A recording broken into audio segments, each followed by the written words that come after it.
بسم الله الرحمن الرحیم. السلام علیکم. زه ناصر جمال پښتو ټي وي کې زه تاسو سره کلی یم. ناظرین، عوامي مسایل پروګرام کې زه راغلی یم ریاضي د عمرزی یو ویسي د دې چې کوم مسایل دي، د دې چې کوم محرومیان دي، د هغې باره کې مکمل تفصیل سره خبرو کولو دپاره زموږ د پروګرام یو ډېر خوږ میلمه دی. نن جمعیت علماء اسلام سره تعلق دی، چیرمین دی د دې خپل علاقې او یو خپل نوم یې پیدا کړی دی، یو درون خوی والا انسان. راځي چې هغې سره ملاقات وکړو. مولانا فهیم الله صاحب زموږ د پروګرام میلمه دی. السلام علیکم جی. وعلیکم السلام ورحمۃ اللہ وبرکاتہ. ناصر جمال صاحب ډېره مهرباني. ډېره شکریه جی. تھینک یو سو مچ. مولانا فهیم الله صاحب لږ غونډې زموږ د ناظرینو ته د خپل سیاسي بیک ګراوند باره کې لږ ووایئ جی. پهلنی الیکشن او دویم او جمعیت علماء بسم الله الرحمن الرحیم. جمعیت علماء اسلام کې سترګې مغړولې دي. پیدایش مې الحمدلله په داسې کورنۍ کې شوې دی، علمي کورنۍ وه. والد محترم د ضلع 400 بل دغه امیر پاتې شوی دی ماشاءالله. په هغه وخت کې چې کله ضلع دغه چې پېښور دا ضلع وه او تحصیل د 400 ضلع 400 چې وه دا تحصیل و بالکل. نو په هغه وخت کې هغوی ضلعي د تحصیل امیر پاتې شوي وو. په دې وخت کې به ضلعي امیر مونږ یاد کړو چې هغوی ضلعي امیر پاتې شوي دي. نو دغه کورنۍ کې مې پیدایش شوی دی او الیکشن چې کله نه نو تیر بلدیاتي انتخابات چې په 2013 کې نو په هغې کې حصه اخیستې وه د ملګرو په مشوره باندې. په هغه وخت کې عمر داسې و چې یوت ممبرۍ ته ودرېدو. الحمدلله کامیابي م حاصله کړې وه په یوت ممبرۍ کې. او په یونین کونسل که زه ووایم نو کم به غالبا په غونډ تحصیل کې دومره ووټ چا نه و اخیستی څومره چې ما اخیستی و. تقریبا 933 ووټ دا زمونږ په وي سی یخ کې باندې دا ما اخیستی و. د قوم هغه اعتماد او د مشرانو هغه منډې تللې په سیاست کې وي نو هغه خلکو لیدلي وو په سترګو کې وو. نو الحمدلله قوم یو اعتماد کړی و. د هغې نه وروسته بیا په 2021 کې چې کوم انتخابات وشو نو په هغې کې ملګرو په مشوره باندې د چیرمینۍ سیټ ته ودرولو. الحمدلله هغې کې هم کامیابي حاصله شوه او دغه قوم را باندې اعتماد وکړو. اوس د الله نه دغه دعا کوو چې دغه قوم چې کوم محرومی دي او کوم د هغوی حقوق مونږ سره تړلي دي چې هغه په صحیح طریقې سره او په صحیح انداز سره هغه مونږ هغوی ته ورسوو او د هغوی د حق ادا کړو. امین جي. الله رب العزت دې وکړي چې دا کوم اعتماد په تاسو باندې هغې کړی دی چې هغې پوره په دې وشي چې ډېر په امید او ډېر په دغه باندې دا الیکشن شوی و، یو ناره والی شوی و چې ځای په ځای باندې به دغه تقسیمو. یا بیا له خبره چې تقسیم کې لا ډېر غټ غټ فاصلې پرتې دي، هغې باره کې هم خبره کوو. خو دا راته ووایي چې د ستاسو د وي سي کې د تعلیم صورتحال څه دی جي؟ تعلیم الحمدلله زما وي سي چې کومه ده نو دا پراپر عمرزی کوم چې د ډېر وخت نه آباده ده نو دا تعلیمي معیار سره الحمدلله ښه ده، خو د وخت تېرېدو سره آبادۍ سیوا کېږي. بالکل. او ادارې چې کومې دي نو هغه زړې موجودې دي دا زیاتې نه شوې. دې کې ستاسو خبره کټ کوم. ناظرین، د عمرزی علاقه چې دا کومه ده دلته تعلیم ریشو د نورو علاقو نه دا لږه بهتر ده. دا چې کوم ځای کې تعلیم کمې دی هغلته نه د دې علاقو د خلکو تعلیم رجحان زیات دی. نو که دلته یو سکول وي نو د هغې تعداد زیات دی په نسبت د هغه ځایونو چې کوم ځای کې ریشو لږه کمه ده. ښه جي. تاسو نو زمونږ تعداد په دې باندې سیوا شوی دی چې د خوشه علاقو خلک دا زمونږ د ادارو ته دلته راځي، زمونږ وي سي ته راځي. نو په هغې کې مونږ سره تعداد سیوای نو هغه ډېره غټه مسله شي. سکول هماغه زوړ عمارت دی، هماغه زوړ آبادۍ دی، کمرې هماغه دي، تعداد پکې سیوا شوی دی. زمونږ د جنکو چې کوم سکول و مونږ هغې ته وزټ کړی نو هغوی سره تعداد زیات شوی و. هغوی بیا د سیکنډ ټایم د کلاسونه هم شروع شوي د هغې دپاره هم طریقه جوړه شوې ده. نو بیا هلته مسله دا جوړه شوې ده چې ډېرې ماشومان داسې دي چې هغوی په سیکنډ ټایم کې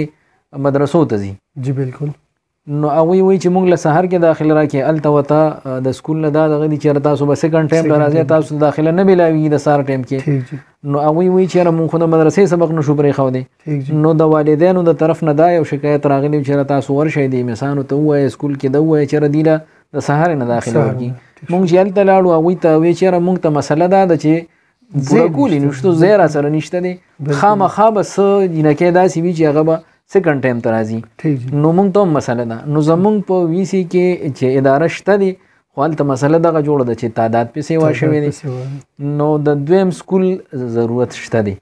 او ډیر اشد ضرورت دی چې یاره دلته خامخا د ادارې قیام وشي یا دا شته چې کوم عمارت ته دی کې توسیع وشي او بالکل رینوویشن وشي دی کې د بلډینګ جوړ کې دی کې دغه جوړ کې چې یاره د ماشومانو ته د تعلیم سلسله جاري شي ټیک شو چې د روډ سټرکچر دلته څه دی صورتحال دی فرش باندې روډونه فرش باندې خو تقریبا چې څنګه ما ووایي چې یاره آبادي د ډیر وخت نه دی او الحمدلله اکثر ګلی چې دي نو دا پخې شوي دي خو د وخت تېرېدو سره خامخا په هغې کې نقصانات راشي نو هغه د کچه چې کوم ځای وي او هغه ځای لا پوخ شوي نه وي نو د خلکو رجحان هغه طرف ته ډېر نه خو چې یو ځای پوخ شي و بیا روان شي نو هغې ته بیا د خلکو ډېر خیالي ځکه چې یو سړی په یو سم ځای باندې ځي راځي او هغه ځای بیا خراب شي نو هغه خلکو ته زیات تکلیف وي په ځای د دې باندې چې یو سړی په کچه باندې اموخته دی نو هغه ته دونه تکلیف نه خو چې یو سړی په پخه عادت وي او هغه پخه ورته ورانه شي نو هغه ته ډېر تکلیف وي نو دلته مسله دا ده چې وي سي لږه اوږده شوه آبادۍ وشوې بهر نو هغه ځایونو کې هم محلې ګلې داسې دي چې هغه نه دي پخ شوي خو چې دا کمې پخ شوي دي نو هغه موجوده داسې حالت ته رسېدلي دي چې د تلو راتلو پکې ډېر ځایونه داسې دي چې هغه د ګرځېدو قابل نه دي اوبه هم پکې ځای په ځای ولاړ دي نالې روانه شوې ده د نالې اوبه په لاره کې بیږي نو دې ټولو خبرو باندې نظر دی دا هم ځان سره نوټ کړي دي ځان ته په لیست باندې راوستي دي چې دا ځای چې دی دا لومبي کول غواړي دا بل چې دی دا ورپسې کول غواړي خو هغه سم چې سوچ او کم فکر مو نو په 9 میاشتې کې تر اوسه پورې هیڅ ریلیف میلاو نشو چې یاره دا موږ د ځان دپاره نه وایو چې یاره موږ ته ریلیف میلاو نشو د قوم ته میلاو نشو د قوم چې کومه آرزو او تمنا زموږ پورې تړلې وای چې یاره ډېر خلک تیر شوي دي دا پیره په دې علماو باندې د اعتماد کوو چې دوی څه کوي بالکل نو موږ د دوی دپاره یو ښه سوچ ځان ته مغه ټول مسایل مخې ته کېښودل چې یاره د دې قوم کوم اعتماد په موږ باندې کړی دی چې هغې باندې موږ پوره راشو بالکل په نورو خلکو باندې قسمه قسم اعتراضات څه خو علماو باندې د دې خلکو او بیا خصوصا زموږ په ضلع 400 کې علماو باندې د قوم ډېر اعتماد دی نو هغې لپاره هم یو ښه سوچ کړی دی خو ګیلم د ګورنمنټ نه دغه ځای کې راځي صوبایي ګورنمنټ په کار دي چې د قوم باندې رحم وکړي او د دې قوم دپاره دا فنډ جاري کړي او د قوم له ولګو دغه دوی یو نظام جوړ کړی دی دوی دا الیکشن کړی دی دا وي سي کانسپټ چې دی نو دا دوی راوړی دی په کار دا دي چې دغه مخکې بوځي او په دغه باندې عمل وشي چې د قوم ته اسانتیا راشي بالکل جی دا خو 100% صحیح خبره کوي دا راته مولانا فهیم الله صاحب چې ساسو د حلقې د صحت باره کې صدا ډسپنسري وغیره شته دي ساسو په وي سي ډسپنسري شته خو څنګه چې د وي سي پہچان چې دا وروسته راغی او د یونین کونسل پہچان دا مخکې یونین کونسل نو د یونین کونسل په سطح باندې ډسپنسري وه بیا هغه زیاته شوه هغې کې توسیع وشوه خو په وي سي کې ځان له دا اوس چې کوم موجوده کوم اسپتال دی نو دا زموږ د وي سي نه بار دی زموږ په وي سي کې نشته دی د یونین کونسل په سطح باندې جوړو خو د وي سي په سطح باندې زموږ د اسپتال سیستم نشته دی ټیک جی یو بله خبره ناظرین زه دې کې لږه ایډ کول غواړم مولانا فهیم الله صاحب چې دا کوم حلقې سره تعلق دی د دې حلقې دا داسې نه ده چې یاره څنګه په ښار کې یو مخصوص ځای وي دلته نه بس ګیر چاپېره باونډري ده او بس دا وي سي جوړه ده نیم ښار یو چیرمین سره دی نیم ښار بل چیرمین سره دی دلته چې دی دا وي سي ډېر اوږده وي یا ښي طرف ته ډېر داسې اوږد لاین تللی دی یا ګس طرف ته ډېر اوږد لاین تللی دی نو د دې ځای وي سي چې دی دا احاطه ډېره زیاته غټه وي د بجلۍ صورتحال دلته مولانا فهیم الله صاحب ترانسفارمري بجلۍ سیسټم خو اوس هم یو کس را سره ناست و نو راته وی چیرې په اوړي کې خو به چې موږ د بجلی اواز لګو چیرې نشته دی نو دوی به دا وی چیرې لوډ شیډینګ دی لوډ زیات دی اوس خو دا موسم ښه شو پکې بند شو بالکل اے سی ګان بند شو هیټر هم لا نه لګي اوس دا بجلی ولې نشته دی نو دغه مسله ده چې په اوړي کې د دې وجې نه بجلی چیرې لوډ شیډینګ دی او په دې موسم کې چې پکې او لوډ کم شي بیا هم بجلی نی نو په یو دوه کې وتاریان چیرې دی د قوم سره دا ظلم او زیاتې ولې کوي بجلی خو نشته دی بل طرف ته که ټرانسفارمر خراب شي نو قوم ته وایي دا تاسو په خپله سم کې نو د محلې خلک راجمع کیږي او هغوی پیسې راټولوي حکومت څه نه کوي نه صوبایي ګورنمنټ خو دا خلاصه کوي چې د وی سی د ناظم په فنډ کې د ټرانسفارمر دپاره اختیارات نشته دي دا کار د ایم پی ای او د ایم این ای دی د وی سی چیرمن چې دی به د هغوی ته پرېښی دی د وی سی چیرمن او حالان کې د خلکو رابطه زموږ سره زیاته ده که ټرانسفارمر اوس وځي نو ډوډۍ ماله راځي پهلا چیرمن دی چې ته به راله څه کوې بالکل نو چیرمن که فنډ وي نو هغه هم داسې اندازې سره راځي چې په کوم شي باندې تا ټینډر وکړو په هغې کې لګي د هغې نه اضافي هغه ایستی نه شي بل طرف ته بیا احتساب ته قصه بیا بل خوازي نو د ټرانسفارمر د ټیکولو تمه قوم د چیرمن نه ساتي او حکومت ته دا اختیار اغشتې د دله ورکوي نه هیڅ اختیار یې نشته دی ورسره نو دغه وایو چیرې د چیرمنانو ته چې څنګه دا نور کارونه حواله کوي دا هم د قوم د نږدې د خلکو یو حاجت دی یو ضرورت دی نو دا هم دوی ته حواله دا داسې حاجت دی چې لکه اکسیډنټل غونته دی بس اینی ټایم دا کېدی شي هر ټایم راتلی شي 12 بجې هم راځي 1 بجې هم راځي ایم پی ای به 12 بجې کم ځای راځي بالکل دا راته وایي چې ستاسو دلته کې په وی سی کې د ګیس صورتحال شته دی ګیس څه بهتر دی چې زه خو دا اړه خورم چې یاره په اوړي کې به زمونږ د شپې 10 بجې ګیس بند شو بیا به سهار 6 بجې ګیس کولاوي ده اوس دا اړه خورو چې راغې جمعې کې خو دوی دا بانه کوي چې یاره په اوړي کې د بجلۍ دغه مسلې په جمعې کې دا مسله وي چې یاره ګیس جام شو او ګیس نشته دی نو په اوړي کې را سره دا چل کړی دی نو اوس د جمعې به څه حالي را روان دي نو کتې به شي چې څه به دې جوړوي الله دې خیر کوي او پایپونه چې کوم لګېدلي دي او پایپونه چې کوم لګېدلي دي نو د ډېر وخت نه لګېدلي دي او ډکون شوی دی پایپ ډېر لاندې پاتې شوی دی او د لیکیج مسلې چې دي نو دا ډېرې زیاتې دي او خبرېږي د سړی نه بالکل نو دغه ځان ته مسایل ټول مخې ته ایښي دي خو بیا هم خبره هغه ځای له راځي چې یاره هیڅ هم نشته دی بالکل جی بالکل مولانا فهیم الله صاحب د صفا اوبو دلته څه صورتحال شته صفا اوبو زمونږ دلته زما وی سی ته د یونین کونسل په سطح چې کوم ټیوبیل لګېدلی نو زما وی سی ته د هغې نه کنیکشن یې وې نو وې پکې خو زما د اندازې مطابق چې د 2005 خبره وی چې د هغه وخت نه د دې اوبو بندش راغلی دی ښه دا وې تاسو د 5 یادوئ 5 نه دا اوبه بندې دي د هغې نه مخکې دا ټیوبیل جوړ شوی دی او پایپونه لګېدلي وو خو د 5 نه وروستو چاته په بمبه کې اوبه نه دي راغلي اوس خو هغه خلکو هغه د بمبې ایرې شوي هم دي چېرې دلته ټیوبیل شته که نشته دی هغه ټیوبیل باندې د نوي نسل نه دي کتلي نه تاسو ته مخې ته یو دغه ږدمه مخکې مې کور ته چنغوزي راوړل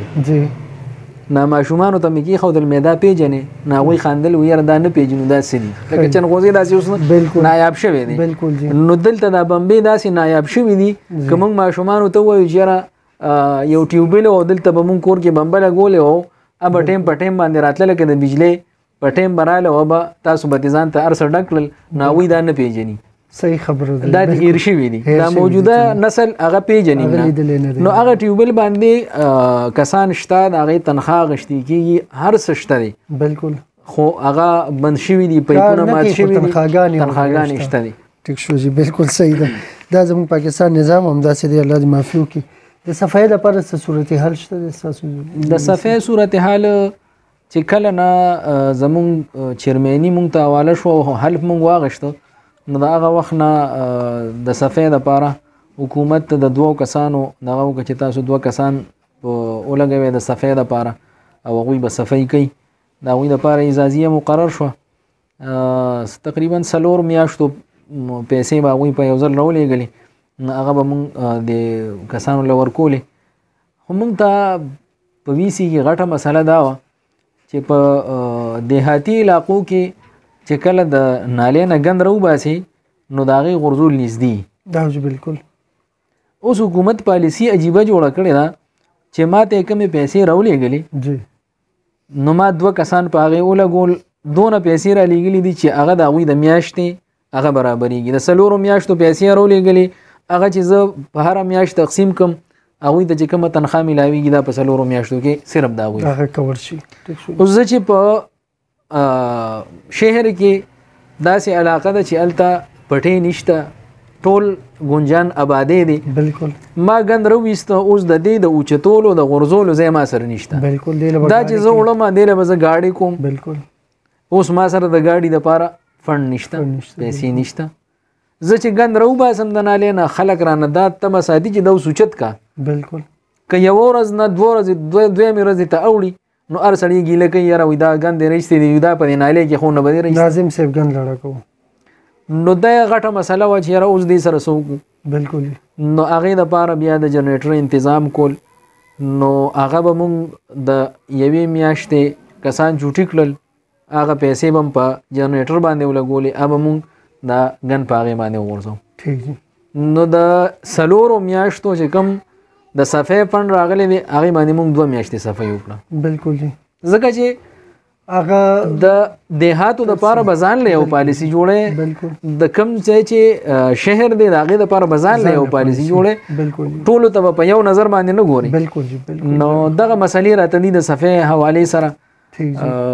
مسلې ډېرې دي اوس هم شته لکه خو بس اوس خو حکومت هغه شی ختم کړو 4 میاشتو پورې هغه 2 کسان چې مونږ کوم لګیا کړي هغه هم ختم شو حکومت هغه هم بند کړل چې بس نور نشو صفایانې مه کوئ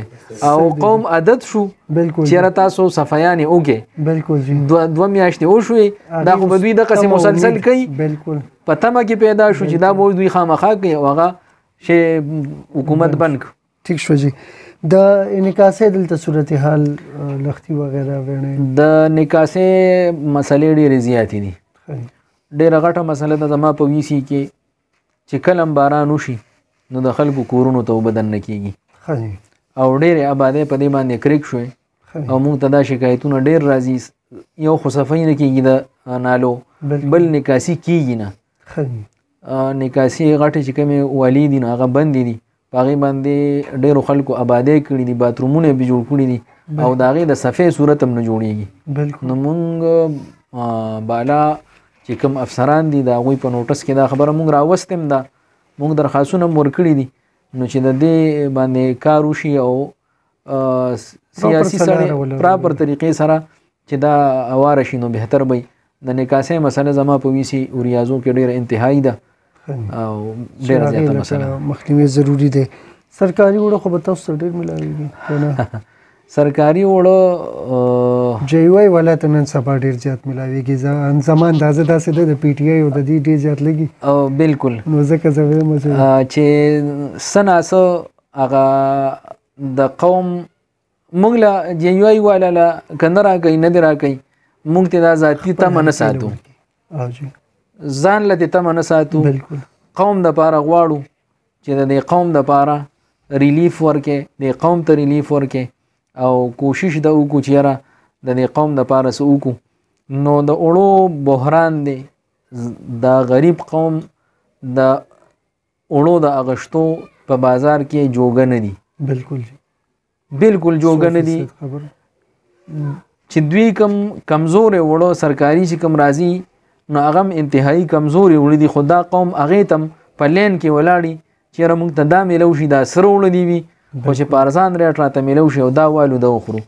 نو دې قوم ته دغه کمزورې وړم هغه هم نه میلاویږي نو ډېر افسوس سره دا خبره کوو چې یاره موجوده حکومت ته په دې قوم باندې رحم وکړي او دوی ته دا سهولت ورکړي د وړو دا هر قسم سهولت چې وي د قوم ته دی ورکړي. ډېره مننه ستاسو مولانا فهیم الله صاحب چې تاسو زموږ پروګرام عوامي مسایل ته ټیم ورکو. ډېره شکریه ستاسو. جزاک الله جی. الله خوشحاله کړي، عزتمن شه، الله ستاسو قدر وکړي. تھینک یو سو مچ. ناظرین دا زموږ مولانا فهیم الله صاحب د ریاضي وی سی د جمعیت علماء اسلام د پی ټی آی د ان پی د پی ایم ایل ان پیپلز پارټي چې کومه پارټي د کیو ډبلیو پی څنګه مولانا فهیم الله صاحب ویلې چې خلکو لدی ورکی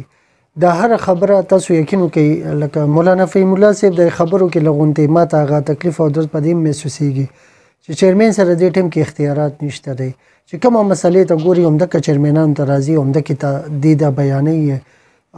او د پارټي نه بالکل دا برعکس ورکول پکار دي. ضروری نه ده چې مونږ د یو پارټي سره تعلق ساتو هم د پارټي ته د ریلیف ملاويږي هم دا غي هغه کسانو ته د ملاويږي. بهتر دا چې کوم الیکشن کیږي هم په دغه شناختی کارت باندې چیرمن منتخب کیږي او هم دغه شناختی کارت باندې وزیر اعظم او سی ایم او ان او پی کې دا ټول دغه باندې دغه کیږي. اوس دا عوام منتخب کړي دي دا چیرمنان اغي مرضی دا کاغه پی ټی آی له ووټ ورکړي کا جی یو آی له ورکړي کا پی ایم ایل ان له ورکړي کا ان پی له ورکړي دا الیکشن دی لړاو کړي دي د دې حقوق دي د دین امید دي د دین یو تمه ده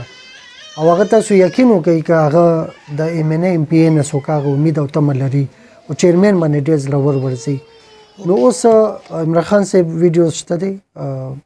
تاسو کتیم شي دا ویډیو چې دی هغه پراتی دي چې زبا منتقلی کومه دغه اوس هغه ټیک ته دغه په نیت باندې شک نشته نه د جی یو آی به نه به د بلچا نه به د بلچا خود کم از کم د صوبایي حکومت لپاره کار دي چې هغه الفاظ ته وګوري چې هغه دا جمله ویلې ده نو د خپل قائد د جملې ته دی وګوري صوبایي حکومت لپاره کار چې چیرمنان له ریلیف ورکړي. د دې د امید د تمه د خلکو د چیرمنانو خبرم نه ده د خلکو امید او تمه د چیرمنانو نه ده نو دا ډایرکټ د خلکو له هغه فندز ورکول دي. اجازه غواړو. ډیره مننه. السلام علیکم.